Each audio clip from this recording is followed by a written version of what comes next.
Welcome to our tutorial on how to disable message notifications in WhatsApp Web on your PC. If you find yourself getting overwhelmed with constant message notifications or simply want to have a distraction-free experience, follow these simple steps. Let's begin. Step 1. Open WhatsApp Web. Launch your preferred web browser and navigate to the WhatsApp web page. Step 2.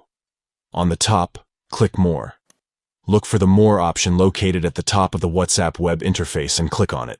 Step 3. Select Settings. From the drop-down menu, choose the Settings option to access the Settings panel. Step 4. Open Notifications. In the Settings panel, locate and click on the Notifications option to manage your notification preferences. Step 5. Next to Message Notifications, disable the checkbox. Find the option labeled Message Notifications and uncheck or disable the checkbox next to it. By following these steps, you can easily disable message notifications in WhatsApp Web on your PC.